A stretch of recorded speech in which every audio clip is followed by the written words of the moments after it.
ಚುನಾವಣೆಗೆ ಸಿದ್ಧವಾಗ್ತಾ ಇದ್ದಾರೆ ಸುಮಲತಾ ಅವರು. ಚುನಾವಣೆಗಾಗಿ ಭರ್ಜರಿ ಫೋಟೋ ಶೂಟ್ ಅನ್ನ ಕೂಡ ಮಾಡಿಸಿದ್ದಾರೆ. ಖಾದಿ ಸೀರೆಯುಟ್ಟು ಸುಮಲತಾ ಅಂಬರೀಶ್ ಅವರು ಫೋಟೋ ಶೂಟ್ ಅನ್ನ ಮಾಡಿಸಿದ್ದಾರೆ. ಚುನಾವಣೆಗೆ ಸಿದ್ಧವಾಗ್ತಾ ಇರೋದು ಸ್ಪಷ್ಟವಾಗಿ ಗೊತ್ತಾಗ್ತಾ ಇದೆ. ಯಾವುದೇ ಕಾರಣಕ್ಕೂ ತಮ್ಮ ಪಟ್ಟನ್ನ ಸಡಿಲಿಸ್ತಾ ಇಲ್ಲ ಸುಮಲತಾ ಅಂಬರೀಶ್ ಅವರು ಅನ್ನೋದಕ್ಕೆ ಈ ಒಂದು ವಿಚಾರ ಕೂಡ ಸಾಕ್ಷಿ. ಖಾದಿ ಸೀರೆಯುಟ್ಟು ಸುಮಲತಾ ಅಂಬರೀಶ್ ಅವರು ಫೋಟೋ ಶೂಟ್ ಅನ್ನ ನಡೆಸಿದ್ದಾರೆ.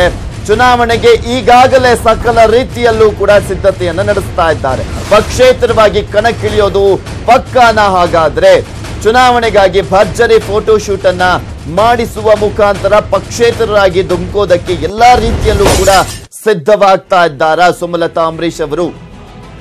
ನೋಡ್ತಾ ಇದ್ದೀರಾ ನೀವು ಕೂಡ, ಇದು ಸುಮಲತಾ ಅಂಬರೀಶ್ ಅವರು ಫೋಟೋ ಶೂಟ್ ಸಂದರ್ಭದಲ್ಲಿ ತೆಗೆದಿರುವಂತಹ ದೃಶ್ಯಾವಳಿಗಳು. ಯಾವ ರೀತಿಯಾಗಿ ಖಾದಿ ಸೀರೆಯನ್ನ ಹುಟ್ಟು ಇಲ್ಲಿ ಚುನಾವಣೆಗೆ ಸಿದ್ಧವಾಗಿದ್ದಾರೆ ಸುಮಲತಾ ಅಂಬರೀಶ್ ಅವರು ಅನ್ನೋದು ಸ್ಪಷ್ಟವಾಗಿ ಗೊತ್ತಾಗುತ್ತೆ. ನಿಮ್ಗೂ ಕೂಡ ಚೆನ್ನಾಗಿ ಗೊತ್ತಿದೆ, ಎಲೆಕ್ಷನ್ ಟೈಮ್ ನಲ್ಲಿ ಆ ಒಂದು ಕ್ಷೇತ್ರದ ಯಾವುದೇ ಕ್ಷೇತ್ರದ ಅಭ್ಯರ್ಥಿಗಳು ಯಾವ ರೀತಿಯಾಗಿ ಫೋಟೋ ಶೂಟ್ ಅನ್ನ ಮಾಡಿಸ್ಬಿಟ್ಟು ನಂತರ ಆ ಒಂದು ಬ್ಯಾನರ್ಗಳಲ್ಲಾಗಿರ್ಬೋದು, ಪೋಸ್ಟರ್ಗಳಲ್ಲೆಲ್ಲ ಇರುತ್ತೆ ಆ ಫೋಟೋಗಳು, ಅದನ್ನ ಬಳಸ್ತಾರೆ ಅನ್ನೋದು. ಅದಕ್ಕೋಸ್ಕರನೇ ಸುಮಲತಾ ಅಂಬರೀಶ್ ಅವರು ಈಗ ಫೋಟೋ ಶೂಟ್ ಅನ್ನ ಮಾಡಿಸಿದ್ದಾರೆ ಅಂತ ಕೂಡ ಹೇಳಲಾಗ್ತಾ ಇದೆ. ಪಕ್ಷೇತರವಾಗಿ ಸ್ಪರ್ಧೆಯನ್ನ ಮಾಡೋದಕ್ಕೆ ಈ ಮೂಲಕ ರೆಡಿ ಆಗ್ಬಿಟ್ರಾ ಅಂತ. ಇದ್ರ ಬಗ್ಗೆ ಮತ್ತಷ್ಟು ಮಾಹಿತಿಯನ್ನ ಕೊಡ್ತಾರೆ ನಮ್ಮ ಪ್ರತಿನಿಧಿ ಆನಂದ ದೂರವಾಣಿ ಸಂಪರ್ಕದಲ್ಲಿದ್ದಾರೆ. ಎಸ್ ಆನಂದ, ಸುಮಲತಾ ಅಂಬರೀಶ್ ಅವರು ಫೋಟೋ ಶೂಟ್ ಅನ್ನ ನಡೆಸಿರೋದು ಪಕ್ಕ. ಇವರು ಈಗ ಪಕ್ಷೇತರವಾಗಿ ಸ್ಪರ್ಧೆಯನ್ನ ಮಾಡೋದಕ್ಕೋಸ್ಕರನೇ ಈ ತಯಾರಿಯನ್ನ ಮಾಡ್ತಿರೋದು ಸ್ಪಷ್ಟವಾಗ್ತಾ ಇದೆ ಅನ್ಸುತ್ತೆ. ಎಸ್ ಪೃಥ್ವಿ, ಏನು ಸುಮಲತಾ ಅಂಬರೀಶ್ ಅವರು ಯಾವ ಪಕ್ಷದಿಂದ ನಿಲ್ತಾರೆ ಇನ್ನು ಅದರ ಗೊಂದಲ ಇದೆ. ಆದ್ರೆ ನಾನಂತೂ ಸತಸಿದ್ಧ, ಈ ಒಂದು ಚುನಾವಣೆಯಲ್ಲಿ ಸ್ಪರ್ಧಿಸೋದು ಸತಸಿದ್ಧ ಅಂತ ಏನು ಸುಮಲತಾ ಅವರು ಡಿಸೈಡ್ ಮಾಡ್ಬಿಟ್ಟಿದ್ದಾರೆ ಅಂತ ಹೇಳ್ಬೋದು. ಅದಕ್ಕೋಸ್ಕರನೇ ಏನು ಫೋಟೋಶೂಟ್ ಕೂಡ ಮಾಡ್ತಿದ್ದಾರೆ, ಭರ್ಜರಿಯಾಗಿ ಫೋಟೋಶೂಟ್ ನಡೆಸಿದ್ದಾರೆ. ಏನು ಚುನಾವಣೆ ಸಂದರ್ಭದಲ್ಲಿ ಏನು ಬ್ಯಾನರು, ಬಂಟಿಂಗ್ಸ್ ಇದಕ್ಕೆಲ್ಲ ಯೂಸ್ ಮಾಡೋಕ್ಕೋಸ್ಕರ ಸಾಕಷ್ಟು ಫೋಟೋಸ್ ನ ತೆಗೆಸಿದ್ದಾರೆ. ಈ ಒಂದು ಮೂಲಕ ನಾನು ಈ ಬಾರಿ ಚುನಾವಣೆಯಲ್ಲಿ ಕಣಕ್ಕಿಳಿಯೋದೇ ಸಿದ್ಧ. ಯಾವ ಪಕ್ಷದಲ್ಲಿ ಟಿಕೆಟ್ ಸಿಗುತ್ತೋ ಗೊತ್ತಿಲ್ಲ, ಆದ್ರೆ ನಾನಂತೂ ಚುನಾವಣೆಗೆ ಸಿದ್ಧ ಅಂತ ಹೇಳ್ತಿದ್ರೆ. ಇನ್ನು ಖಾದಿ ಸೀರೆ ಉಟ್ಕೊಂಡು ಏನೋ ಸಖತ್ತಾಗಿ ಮಿಂಚ್ತಾ ಇದ್ದಾರೆ ಸುಮಲತಾ ಅಂತ ಹೇಳ್ಬೋದು ಪೃಥ್ವಿ.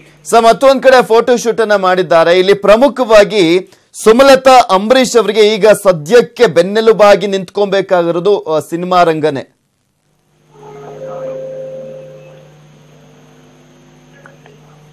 ಆನಂದ್, ನನ್ನ ಧ್ವನಿ ಕೇಳಿಸ್ತಾ ಇದ್ರೆ ಸಿನಿಮಾ ಕೇಳಿಸ್ತಾ ಇದೆ. ಎಸ್ ಆನಂದ್, ನನ್ನ ಧ್ವನಿ ಕೇಳಿಸ್ತಾ ಇದ್ರೆ ಇಲ್ಲಿ ಪ್ರಮುಖವಾಗಿ ಸುಮಲತಾ ಅಂಬರೀಶ್ ಅವರು ಫೋಟೋ ಶೂಟ್ ಅನ್ನ ಮಾಡ್ತಿರೋದನ್ನ ನೋಡ್ತಾ ಇದ್ವಿ. ಮತ್ತೊಂದ್ ಕಡೆ ಯಾವ ಪಕ್ಷ ಅಂದ್ರೆ ಇಲ್ಲ ಕಾಂಗ್ರೆಸ್ ಕೂಡ ಇಲ್ಲ ಅಂದಿದೆ, ಮತ್ತೊಂದ್ ಕಡೆ ಜೆಡಿಎಸ್ ಕೂಡ ಅಲ್ಲಿ ನಿಖಿಲ್ ಕುಮಾರಸ್ವಾಮಿ ಅವರನ್ನ ನಿಲ್ಲಿಸ್ತಾ ಇರುವಂತದ್ದು, ಬಿಜೆಪಿ ಕೂಡ ಸೆಳೆಯುವಂತ ಪ್ರಯತ್ನವನ್ನ ಮಾಡ್ತಾ ಇದೆ. ಪಕ್ಷೇತರವಾಗಿ ಅಥವಾ ಬಿಜೆಪಿಯಿಂದ ನಿಲ್ಲುವಂತ ಚಾನ್ಸು. ಸೊ ಹೀಗಾಗಿ ಚಿತ್ರರಂಗದ ಕಡೆಯಿಂದ ಯಾವ ರೀತಿಯಾದಂತ ಸಪೋರ್ಟ್ ಅಂತ? ಖಂಡಿತ, ಏನಂದ್ರೆ ಸುಮಲತಾ ಅಂಬರೀಶ್ ಅವರು ಏನು ಚುನಾವಣಾ ಕಣಕ್ಕೆ ನಿಂತ್ರೆ ಸಾಕಷ್ಟು ಏನು ಸಿನಿಮಾ ತಾರೆ ಕೂಡ ಪ್ರಚಾರಕ್ಕೆ ಬರ್ಬೋದು ಅಂತ ಹೇಳಲಾಗ್ತದೆ. ಯಾಕಂದ್ರೆ ಅಂಬರೀಶ್ ಅವರು ಇಡೀ ಚಿತ್ರರಂಗದ ಅಣ್ಣನಂತಿದ್ರು, ಇಡೀ ಚಿತ್ರರಂಗಕ್ಕೆ ಯಜಮಾನರಂತಿದ್ರು. ಸೊ ಸಾಕಷ್ಟು ಅವರಿಂದ ಸಾಕಷ್ಟು ಹೆಲ್ಪ್ ಆಗಿದೆ ಚಿತ್ರರಂಗಕ್ಕೆ, ಕಲಾವಿದರ ಸಂಘ ಆಗಿರ್ಬೋದು, ಬೇರೆ ಬೇರೆ ರೀತಿಯ ಹೆಲ್ಪ್ ಆಗಿದೆ. ಸೊ ಹೀಗಾಗಿ ಅವರ ಋಣದಲ್ಲಿರೋರು ಖಂಡಿತ ಏನು ಸುಮಲತಾ ಅಂಬರೀಶ್ ಅವರ ಪರ ಏನು ಪ್ರಚಾರಕ್ಕೆ ಬಂದೇ ಬರ್ತಾರೆ ಅಂತ ಹೇಳುತ್ತೆ. ಆದ್ರೆ ಇನ್ನೊಂದು ಕಡೆ ನಿಖಿಲ್ ಕುಮಾರಸ್ವಾಮಿ ಕೂಡ ಚಿತ್ರರಂಗದವರು, ಏನು ಅವರು ಕೂಡ 2 ಸಿನಿಮಾ ಮಾಡಿದ್ರೆ ಮತ್ತೆ ಅವರ ತಂದೆ ಸಿಎಂ ಆಗಿರೋದ್ರಿಂದ ಈ ಒಂದು ಕಡೆ ನಿಖಿಲ್ ಕುಮಾರಸ್ವಾಮಿ ಅವರ ವಿರುದ್ಧ ಏನಾದ್ರು ಪ್ರಚಾರ ಕೇಳಿದ್ರೆ ಎಲ್ಲ ಒಂದು ಕಡೆ ಸಿಎಂ ವಿರುದ್ಧ ಪ್ರಚಾರ ಮಾಡಿದ್ರು. ಆ ರೀತಿ ಗೊಂದಲ ಕೂಡ ಇನ್ನು ಸ್ಟಾರ್ ಗಳಲ್ಲಿದೆ. ಸೊ ಹೀಗಾಗಿ ಯಾರು ಬರ್ಬಹುದು ಅನ್ನೋದು ಇನ್ನು ಇದಾಗ್ತಿಲ್ಲ. ಆದ್ರೆ ಒಂದಂತೂ ಸತ್ಯ, ರಾಕ್ಲೈನ್ ವೆಂಕಟೇಶ್ ಅಥವಾ ದೊಡ್ಡಣ್ಣ ಆಗಿರ್ಬೋದು ಅಥವಾ ದರ್ಶನ್ ಇವರೆಲ್ಲ ಏನು ಸುಮಲತಾ ಅವರ ಪರ ಪ್ರಚಾರಕ್ಕೆ ನಿಲ್ತಾರೆ. ಇನ್ನು ಸಾಕಷ್ಟು ತಾರೆಯರು ಸುಮಲತಾ ಪರ ಪ್ರಚಾರಕ್ಕೆ ಇಳಿಯೋದು ಖಂಡಿತ ಅಂತ ಹೇಳ್ಬೋದು. ಓಕೆ, ಥ್ಯಾಂಕ್ ಯು ಆನಂದ್ ನಿಮ್ಮೆಲ್ಲ ಡೀಟೇಲ್ಸ್ ಗಾಗಿ.